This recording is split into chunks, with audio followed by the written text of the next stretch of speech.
Hello everyone, আসসালামু আলাইকুম। রুকায়ামনি blog থেকে আরও একটি ভিডিও নিয়ে চলে এসেছি আপনাদের মাঝে।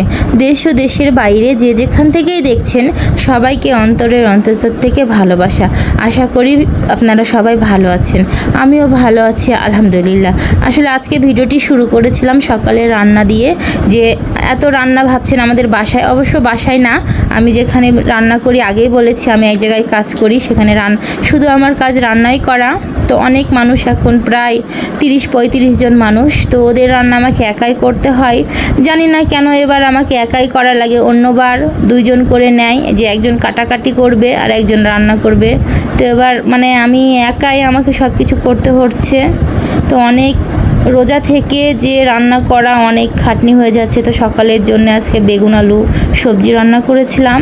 তো ওরা আবার কি সকালে সবজি, দুপুরে হয়তো মাছ খেলে রাত্রে মুরগি না তো হাঁসের মাংস খায়।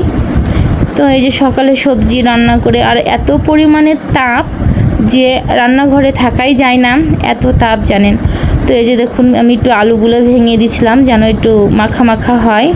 তো শুধু আলুই মনে হচ্ছে, এতটি আলু, তারপরে শুধু বেগুন 1 কেজি দেখুন। আর এই যে ওই দিন দেখিয়েছিলাম যে পাঁপড় বানাচ্ছি, যে আমার পাঁপড়গুলো শুকিয়ে গেছে। তো এই যে দুপুরের জন্য আজকে হবে করলা আলু ভাজি। দেখুন এই যে করলা আলু, এটা কিন্তু অনেক বড় কড়াই, এক কড়াই ভাজি কেন লাগবে, অনেক মানুষ যেহেতু 30 জন পার হয়ে গেছে। দেখুন অনেক ভাজি করছি, ভাজি আর ডাল। দুপুরে এটা হচ্ছে মুগের ডাল। তো আমি হয়তো এর আগে কখনো মুগের ডাল এভাবে রান্না করিনি, তো এবার প্রথম রান্না করলাম মুগের ডাল। আর এদিকে ভাজি করছিলাম, আর ওইদিকে গ্যাসের চুলাতে ডাল সিদ্ধ করে আসলে ঘুটে নিচ্ছিলাম, না তো সময়ে হবে না, ওরা আবার 1টা বাজলেই খেতে চলে আসে। এটা হচ্ছে ডাল, অনেক 1 হাঁড়ি ডাল। তারপরে হচ্ছে মামা মাছ নিয়ে আসছে, আমি যাদের কাজ করি সে মামারা মাছ নিয়ে এসেছে। তো এই যে দেখুন মাছগুলো কাটবো। তো মাছ কাটা ধোয়ার পরে এই যে আমি আবার বাসায় চলে যাচ্ছি। যে এটা হচ্ছে আলুর কোল্ড স্টোর, যে এখানে আলু হচ্ছে স্টক করে রাখা হয় প্রত্যেক বছরেই। তো এখানে এদেরই রান্না করি, যে লেবারগুলো থাকে। এটা হচ্ছে ম্যাচ এক প্রকার, তো ম্যাচে রান্না করি।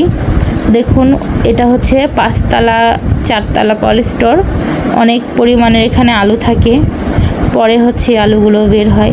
তো বাসায় চলে যাচ্ছি। বাসায় যাওয়ার পরে এই যে দেখুন আজকে বাসায় আমি রান্না করব করলা আলু আর মাছের চচ্চড়ি। আসলে মাছের চচ্চড়িটা ভিডিও করতে পারিনি, কারণ আসলে আমি রোজা ইফতারি করার তাড়াহুড়োতে সময় চলে যাচ্ছিল, এর জন্য হয়নি। তো ইফতারি করে আবার হচ্ছে চলে এসেছি কোল্ড স্টোরে। দেখুন তো আসার পরে দেখছি আবার মুরগি নিয়ে এসেছে।